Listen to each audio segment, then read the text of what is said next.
Olá pessoal, tudo bem com vocês? Estamos aqui, eu e o professor André Maia, para fazer aqui a correção da peça que caiu na prova de constitucional. Olha, fomos premiados com uma ação civil pública.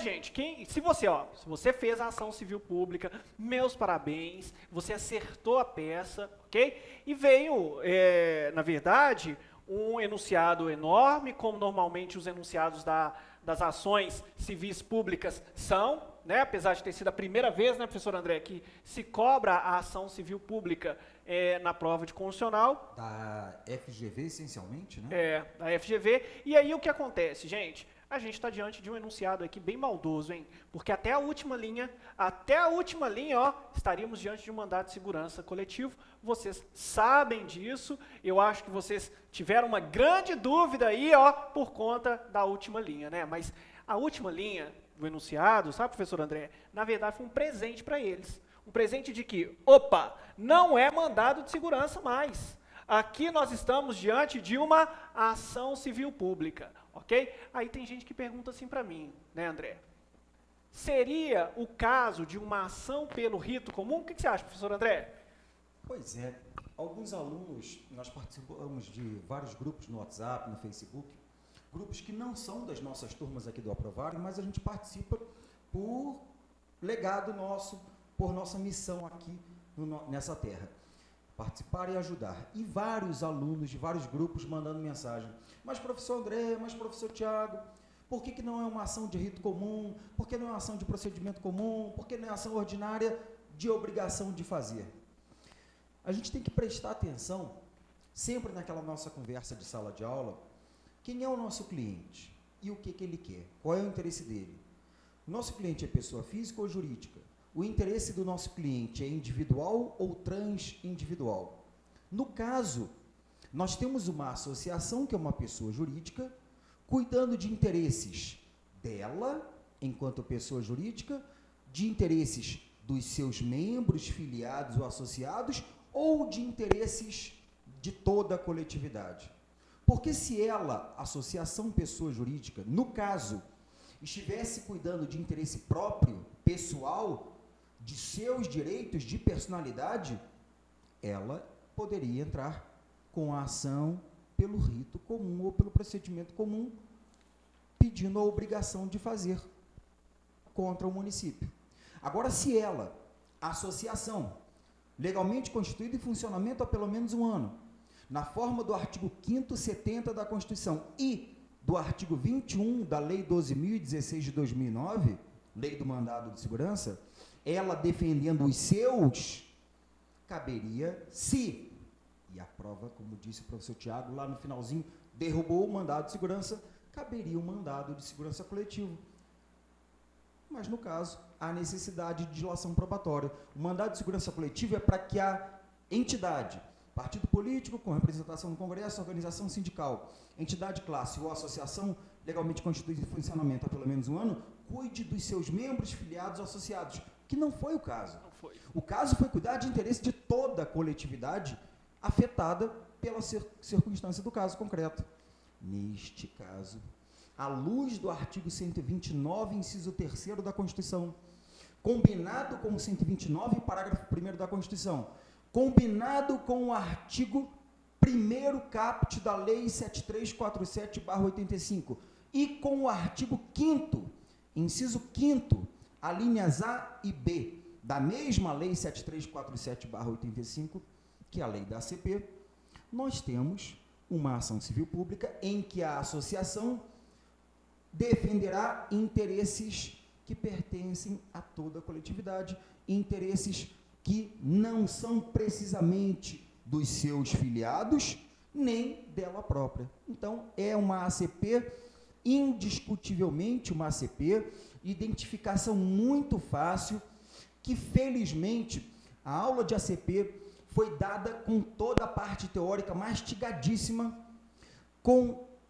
treinamento de peça extremamente bem feito e explicado, e com a felicidade de 2 vídeos que nós gravamos 1 ou 2 dias antes da prova? Um dia antes, na véspera, dentro do carro, a gente no sábado. demos 2 dicas de ação civil pública. Gravamos 2 dicas de ação civil pública Não que a dica precisamente resolva o caso, mas é sinal de que a ação civil pública estava ali. Martelando. Então, agora, você esqueceu de um ponto muito importante. Diga-me. Para os nossos alunos que fizeram um curso conosco, Direito Constitucional, nós fizemos um simulado cuja peça era Ação Civil Pública. Muito bacana, ambiental do Brasil. Exatamente. Então, assim, trabalhamos exaustivamente a ação civil pública. Agora, é importante atentarmos por um detalhe aqui. A ação civil pública é uma peça que não está escrita lá, ó, expressa, melhor dizendo, não está expressa no edital da prova prático-profissional de direito constitucional. Principalmente na hora que eles falam das ações constitucionais. Das ações constitucionais. Exatamente. Não está o elenco da ação civil pública, até porque alguns autores não mencionam a ACP, no conjunto dos remédios, porque topograficamente não está no artigo 5º. Mas, de fato, é um remédio constitucional importantíssimo, que está no 129.3. Então, pode ser aí um tema de recurso aí para quem não fez a ação civil pública, né, argumentar que não fazia parte ali do edital, porque realmente não está expresso, de modo contrário do administrativo. No administrativo, a ação civil pública está lá, ó, expressa. Gente, basta vocês pegarem um edital de publicação da OAB, 21º exame, nas últimas páginas tem ali o programa das disciplinas da prova prática profissional de cada matéria. Então, de repente, aí é uma forma de vocês argumentarem no recurso de vocês. Mas, sem querer desanimar os que ficaram animados com o argumento do professor Tiago, isto é mais um mecanismo que a gente tem para sugerir para vocês que eventualmente não fizeram a ACP. O cabimento da ACP era indiscutível. A previsão da ACP está implícita no bojo de todo o programa de constitucional. Só não tem a menção expressa, comparativamente à menção expressa na prova de ADM, na prova de civil. Perfeito? Exatamente. É um argumento. Juro para vocês, não acredito que seja forte, mas é um argumento. Vale tentar? Sempre vale. Mas é uma ACP indiscutivelmente. Bom, então vamos trabalhar aqui os aspectos que foram cobrados aí nessa peça. Bom, a nossa peça foi assim, ó. Associação Alfa, constituída há 3 anos, cujo objetivo é a defesa do patrimônio social, particularmente o direito à saúde de todos, mostrou-se inconformada com a negativa do posto de saúde Gama, gerido pelo município Beta, de oferecer atendimento laboratorial adequado aos idosos que procuram esse serviço. O argumento das autoridades era o de que não havia profissionais capacitados e medicamentos disponíveis em quantitativo suficiente. Em razão desse estado de coisas e do elevado número de idosos correndo risco de morte, a associação resolveu peticionar ao secretário municipal de saúde, requerendo providências imediatas para a regularização do serviço público de saúde. O secretário respondeu que a situação da saúde é realmente precária e que a comunidade precisa ter paciência e esperar a disponibilização de repasse dos recursos públicos federais. Até temos que falar sobre isso, né? Porque isso aqui poderia mudar a competência. Mas vamos lá. Já que a receita prevista no orçamento municipal não fora integralmente realizada, reiterou ao final, e pelas razões já aventadas, a negativa de atendimento laboratorial aos idosos. Apesar disso, as obras públicas da área de lazer do bairro em que estava situado o posto de saúde Gama, nos quais eram utilizados exclusivamente recursos públicos municipais, continuaram a ser realizadas. Que bonito, né? Como é que vai ter lazer se não tem saúde, né, gente? Considerando os dados acima, na condição de advogado contratado pela Associação Alfa, elabore a medida judicial cabível para o enfrentamento do problema, inclusive com providências imediatas, de modo que seja oferecido atendimento adequado a todos os idosos que venham utilizar os serviços do posto de saúde. Ok, agora olha a linha derradeira, né? A demanda exigirá dilação probatória, ou seja, derrubando o mandado de segurança coletivo, porque a gente sabe que o mandado de segurança tem que ter prova pré-constituída, e aqui ficou claro que realmente precisaria de dilação probatória, portanto, ação civil pública, ok? E aí como é que fica? Vem cá, vem comigo, produção, olha só. Eu sempre digo a vocês que vocês têm que fazer o planejamento. O enunciado está grande, mas veja, planejamento da prova de vocês devem começar a fazer ali na folha de rascunhos, né? É assim que eu digo para vocês. E olha, legitimidade ativa, quem que era? A associação que preenchia o requisito lá do artigo 5º, inciso 5º, as alíneas A e B da Lei 7347, pois, ó, já estava constituída há 3 anos e tinha lá, ó, a sua finalidade ligada aí ao cuidado do direito à saúde de todos, não é isso? Portanto, o legitimado ativo associação alfa e o legitimado passivo, hein, gente? O legitimado passivo município beta, ok? Ou seja, todas as atribuições do município com relação à saúde, ao cuidado dos idosos, ok? Artigo 30, inciso 7 da Constituição, artigo 196 da Constituição Federal, artigo 230 da Constituição Federal são os nossos artigos aqui trabalhados para essa peça, ok? Professor, estava fácil? Gente, estava. A questão versava sobre saúde, bastava ir lá no índice remissivo e pesquisar a saúde. Falava de município, podia ir lá pesquisar a competência do município, ok? Então estava tranquilo de encontrar esses artigos aqui, não era difícil não.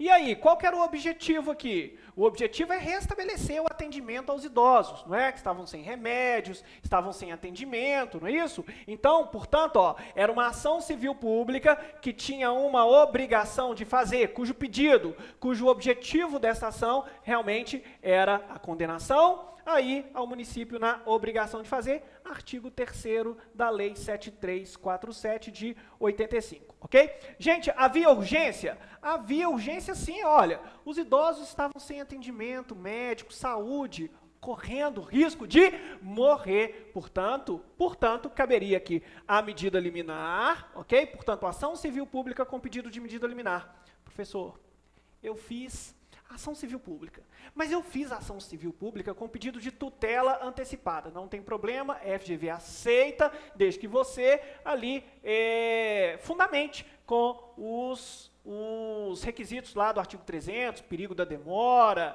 probabilidade do direito, né, o risco, o perigo de dano, ok? Então, se você argumentou fumus, boni iuris, periculum in mora, ok, tranquilo, mas a medida liminar na Lei da Ação Civil Pública, ela estava prevista ó, no artigo 12, parágrafo 1º da Lei 7347. Quem usou também o artigo 300 do CPC, provavelmente vai pontuar aí nesse quesito aí de medida liminar ou de tutela antecipada, ok? Beleza? Gente, quais são os direitos violados na ação civil pública? Vem cá comigo aqui, produção. Olha só, a gente já começa pelo cabimento da ação, não é? Artigo 1º, incisos 4º e 8º da Lei 7347, né, que são direitos difusos, ok? O artigo 8º, olha aí, André, na 7347, o inciso 8º do artigo 1º, trabalha com o quê? O inciso 8º do artigo 1º trabalha com patrimônio público e social. Mas aí vocês me perguntam, professor, a saúde é patrimônio público e social? É, professor André? Perfeitamente, a saúde se enquadra dentro de direitos fundamentais de natureza social, direitos que vêm especialmente da segunda dimensão dos direitos fundamentais. Isso aí, exatamente por isso, ó, o artigo 6º da Constituição, que traz lá os direitos sociais e enumera a saúde como um deles, também é um dos fundamentos da nossa peça. Além disso, artigo 1º, inciso 3º, que é a dignidade da pessoa humana, artigo 5º, caput da Constituição, artigo 196 da Constituição, artigo 230 da Constituição. São os nossos fundamentos aí, ok? Tudo bem, gente? Então, a nossa peça, realmente, ação civil pública e, professor, o que tinha que pedir? O professor André vai falar com vocês. Eu falei demais aqui, agora é a vez do nosso querido professor André. André, como é que ficam os pedidos aí da ação civil pública? Meus amigos, o professor Tiago deixou bem claro para nós que a tutela provisória, a tutela de urgência, ela é extremamente importante no caso, e mais, em se tratando de exame de ordem, a tutela provisória, a tutela de urgência, ela, se você colocar ou não colocar Se a banca pontuar, sua tutela está lá escrita, você é pontuado. Se a banca não pontuar, você não perde ponto algum.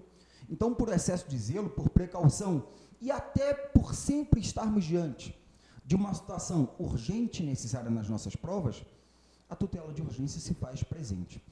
Então, falando de pedido, de cara nós tínhamos que mencionar a ação civil pública com pedido de liminar, ou como destacou o professor Tiago, com antecipação dos efeitos da tutela, ou ainda com tutela antecipada.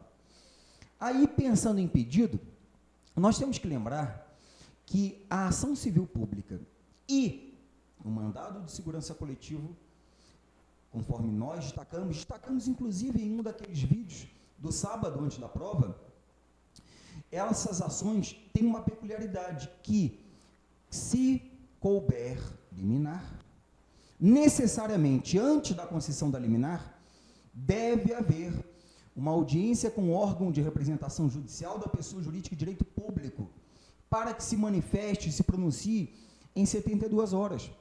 Para a ação civil pública, conforme nós orientamos na marcação do VADMECOM de vocês, está lá no artigo 2º da Lei 8437 de 92, que faz menção ao MSC. E lá no MSC, na lei do MS, nós temos uma previsão específica com idêntica redação, no artigo 22, parágrafo 2º da Lei 12.016 de 2009. Tranquilo? Então, o primeiro pedido, sabendo que na nossa ação tem a tutela de urgência, o primeiro pedido é, diante do exposto, requer a audiência, antes da concessão da liminar, a audiência do órgão de representação judicial da pessoa jurídica de direito público, para que se pronuncie em 72 horas. Artigo 2º da Lei 8437 de 92. Segundo pedido. Ora, se a audiência é antes da concessão da liminar, o segundo pedido é a própria concessão da liminar. Concessão da liminar para, em sede de atendimento emergencial urgente, para conferir aquilo que provisoriamente atenda o meu cliente, que é a associação, até a decisão final. Terceiro pedido, é o nosso pedido principal, procedência do pedido para condenar o réu, município beta, na obrigação de fazer, conforme o artigo 3º da Lei 7347 nos traz, que elenca 3 objetos de uma ACP: condenação, pagamento, obrigação de fazer ou não fazer. Então, você colocou no caso específico, obrigação de fazer. Para condenar o município na obrigação de fazer e aquela providência de direito material esperada pelo seu cliente, que é dar o atendimento devido conforme requerido na petição. Audiência, liminar, procedência do pedido, aí vem os requerimentos básicos, juntada dos documentos anexos a esta inicial, produção de todos os meios de provas admitidos em direito. Ah, vamos lembrar, se o nosso cliente é uma associação, esta associação, da mesma maneira que na ação popular, ela tem que ter um documentinho super bacana, documentinho, inclusive, para confirmar isso aqui, ó. Ou seja, que ela está, de fato, pré-constituída há pelo menos um ano e que ela atua dentro de uma daquelas finalidades institucionais tuteladas pela lei da ACP. Ou seja, faremos constar, juntada dos documentos, em especial, do ato constitutivo da associação autora.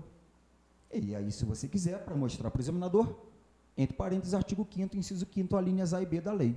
Professor, esse ato constitutivo em anexo também pode vir no preâmbulo.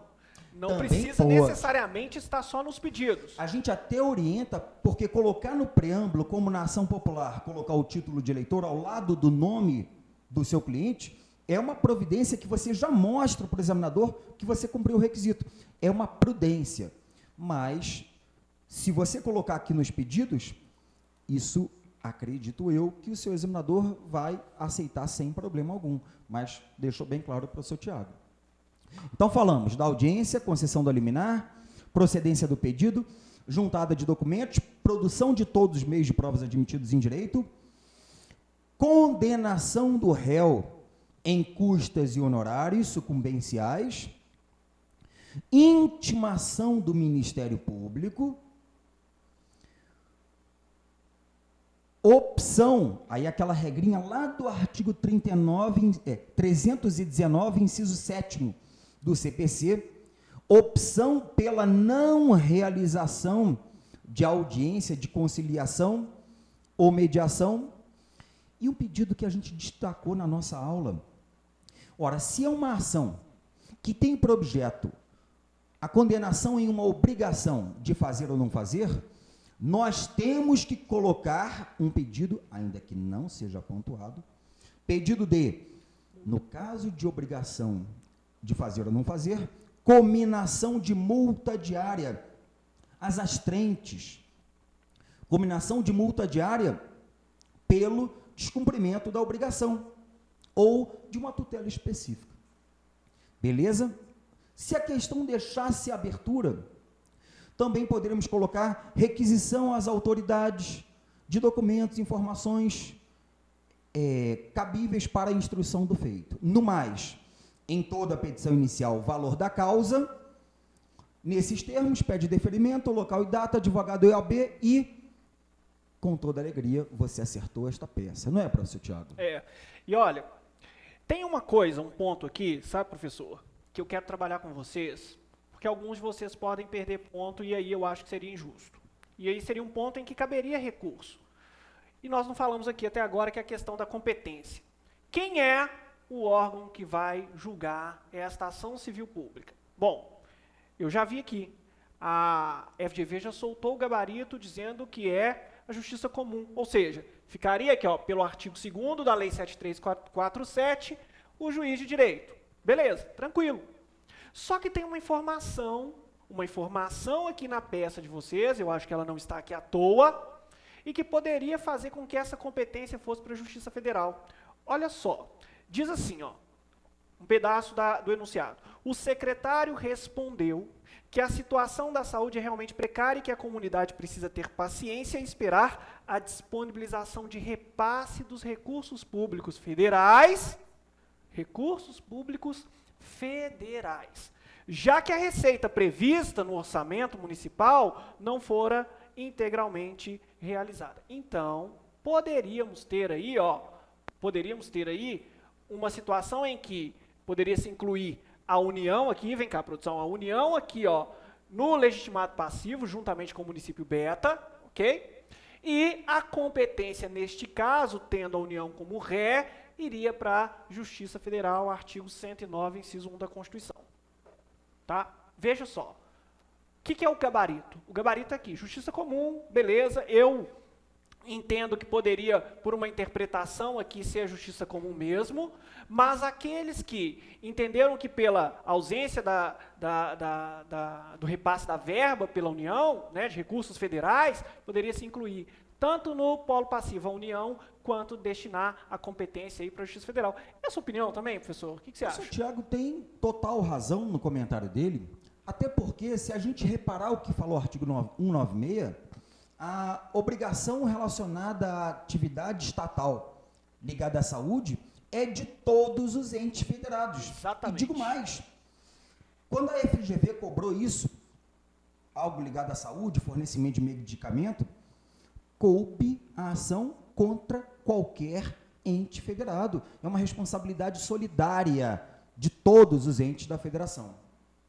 Mas a nossa questão direcionou essencialmente para a situação local municipal. O município que falhou na prestação. O secretário, obviamente, em sua defesa, alega um problema que vem de trás. Aí a gente utiliza uma teoria que tem uma aplicação muito grande e incidente no direito público, que é a teoria do dano direto e imediato. Teoria do dano direto e imediato. Aquele que, no momento da prática do ato, cometeu a infração, cometeu a ilegalidade, é ele quem vai responder. Porque se nós formos buscar na linha causal todos os elementos que propiciaram o dano causado pelo município, nós vamos buscar a união, vamos entrar em aspectos históricos, sociais, e aí isso não para. Então, a teoria dos antecedentes causais, neste caso, não se aplica, e sim a teoria do dano ou da causalidade direta e imediata. Por isto, a melhor resposta é a competência da justiça comum, em razão de estar presente como réu o município, e se são autor e réu, pessoa jurídica de direito privado e pessoa jurídica de direito público não federal, mais precisamente, excelentíssimo senhor doutor, juiz de direito, dá 3 pontinhos, vara da Fazenda Pública, da comarca de o nome do município, beta, do estado, 3 pontinhos. Essa seria, tecnicamente, a resposta mais arrumadinha em relação ao endereçamento. Bom, é isso mesmo. Agora, só confirmando os pedidos. Então, a realização da audiência pública, nos termos que o professor André disse, a concessão da medida liminar, a citação da pessoa jurídica do município beta, para apresentar a contestação, a procedência do pedido da obrigação de fazer, confirmando a liminar, né? A produção de provas, juntadas de documentos, intimação do Ministério Público e valor da causa. Gente, pedido tem sido sempre muito importante nas provas de segunda fase. Há alguns tipos de pedidos, né? Por exemplo, às vezes uma simples intimação do Ministério Público já foi assim super valorado pela OAB, ok? Pela FGV aí em 0,4 décimos, ou seja, pedidos é extremamente importante, ok? Mas enfim, nós vamos estar aqui para apoiá-los aí. Quem precisar de pontos para recurso, pode nos procurar aqui. Nosso telefone é 32711632. Tranquilo, basta contactar a gente aqui, que a gente vai atendê-los aí com o maior prazer, tá? Quem não conseguir encontrar aí pelo telefone, basta mandar um e-mail lá no suporte, www.aprovarionline.com.br, e a gente vai ter o maior prazer de atendê-los aí, ok? Na verdade, o telefone está me dizendo aqui, é 3272-1631, ok? Tudo bem, gente? E aí, o próximo vídeo a gente vai gravar as questões, né? Então, ficamos aqui com a resposta da peça. Parabéns aí a todos que acertaram. Espero que o que a gente explanou aqui seja aquilo que você escreveu aí. E vamos aguardar os próximos dias, né? Para certificar aí da sua aprovação. Aqueles que não conseguiram, né? Faz parte mesmo da vida, essa prova, se você não acertou a peça, aí, vai ser um diagnóstico interessante para que você possa, no próximo exame da OAB, identificar quais pontos você precisa melhorar, que você pode melhorar, para então ser aí aprovado, e aí quem sabe com uma nota até bem próxima do 10, quem sabe um 10, né? Amém. Ok, gente? Então, abração para vocês, fiquem com Deus, estaremos aqui, como sempre. Um abraço. Um abraço.